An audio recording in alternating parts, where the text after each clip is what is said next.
When sizing the service for a single-family dwelling using the general method, it's essential to correctly identify the largest motor. The National Electrical Code, or NEC, requires that you increase the rating of the largest motor by 25% when performing service calculations. This ensures the electrical service can handle the motor's starting and running current demands. But how do you determine which motor is the largest? The key is to focus on the motor's full load current, or FLC, as indicated in the motor's nameplate or in NEC tables. Full load current represents the amount of current the motor draws when operating at its rated horsepower and voltage under full load conditions. It's a direct measure of the motor's power consumption during normal operation. Some might think to use the motor's volt-amperes, or VAR, rating to determine the largest motor, but this is incorrect. Volt-amperes represents the apparent power, which is the product of the voltage and current. Apparent power includes both real power, which does the actual work, and reactive power, which is needed to establish the magnetic field within the motor. The FLC directly correlates to the motor's real power consumption, making it the appropriate value for service calculations. Section 430.17 of the NEC clarifies the use of FLC for determining the size of conductors, overload protection, and short circuit and ground fault protection for motors. While this section focuses on motor circuit protection, the underlying principle of using FLC to assess motor size extends to service calculations as well.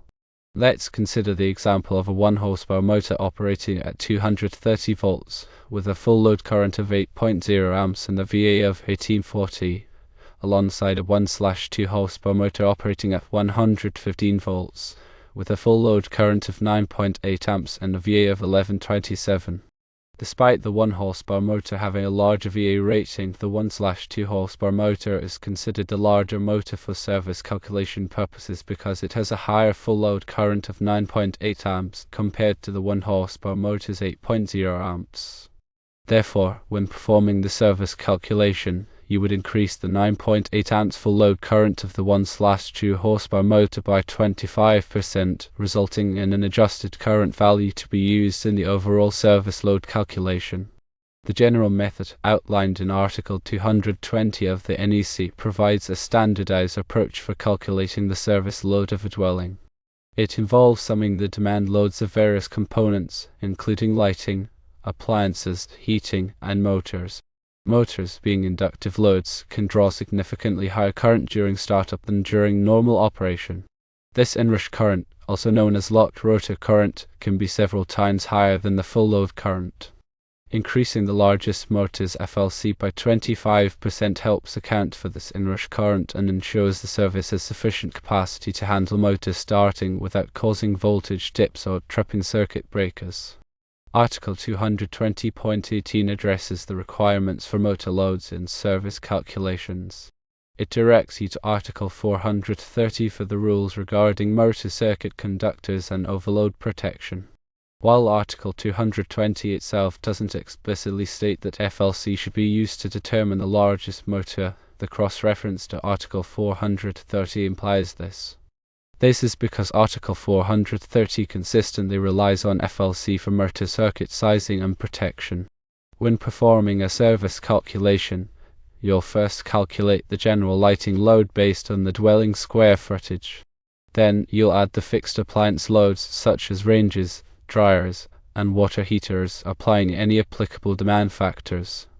The motor load is then added, with the largest motor's FLC increased by 25%. Finally, you sum all the loads to determine the total calculated load.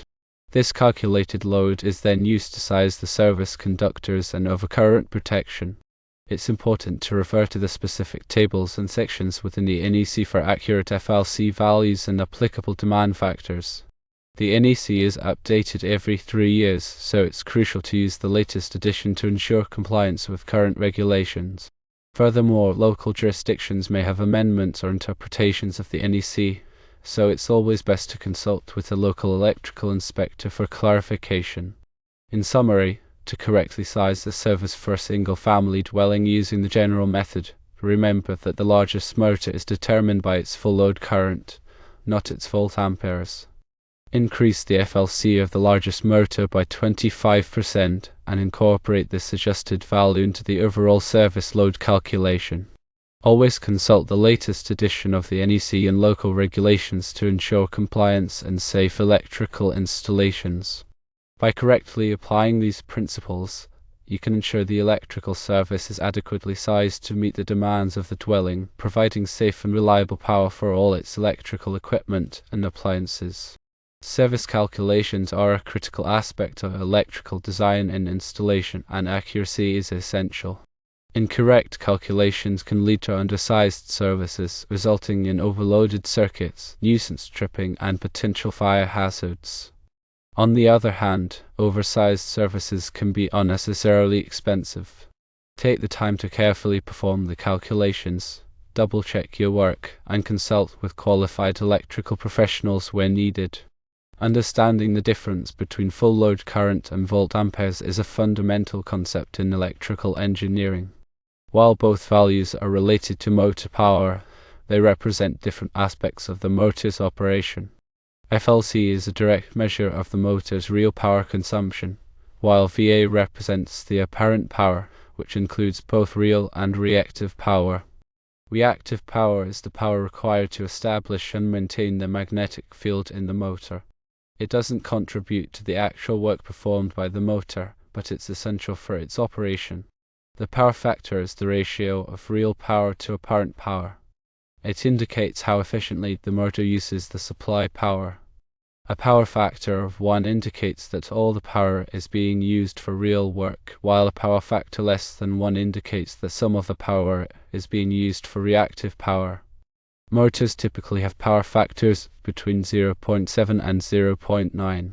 The NEC requires power factor correction in certain situations, such as when a motor's power factor is below a certain threshold or when the motor's load is highly variable.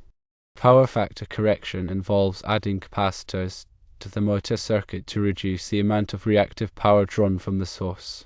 This improves the overall efficiency of the electrical system and reduces energy costs. When performing service calculations, it's also important to consider the diversity of loads. Diversity refers to the fact that not all loads will be operating at their maximum demand simultaneously. For example, a dwelling may have a range, a dryer, and an air conditioner, but they are unlikely to be operating at full capacity at the same time. Demand factors are used to account for this diversity. A demand factor is a percentage that is applied to the connected load to estimate the actual load that will be drawn at any given time. Demand factors vary depending on the type of load and the number of loads. The NEC provides tables of demand factors for various types of loads. Applying demand factors can significantly reduce the calculated service load, resulting in smaller service conductors and overcurrent protection. However, it's important to use demand factors carefully and to ensure that the service is still adequately sized to meet the actual load requirements. In addition to the general method, the NEC also provides an optional method for calculating the service load of a dwelling. The optional method is typically used for larger dwellings with more complex electrical systems. It allows for more flexibility in applying demand factors and can result in a lower calculated service load than the general method. However, the optional method also requires more detailed calculations and a thorough understanding of the electrical system. When choosing between the general method and the optional method, it's important to consider the complexity of the electrical system and the level of detail required for the calculations. For simpler dwellings, the general method is usually sufficient. For larger, more complex dwellings, the optional method may be more appropriate. Regardless of which method is used, it's essential to follow the NEC requirements carefully and to consult with qualified electrical professionals when needed. Correct service calculations are crucial for ensuring the safety and reliability of the electrical system.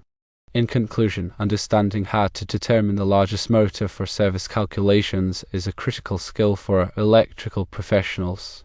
By focusing on the full load current and correctly applying the NEC requirements, you can ensure that the electrical service is adequately sized to meet the demands of the dwelling, providing safe and reliable power for all its electrical equipment and appliances.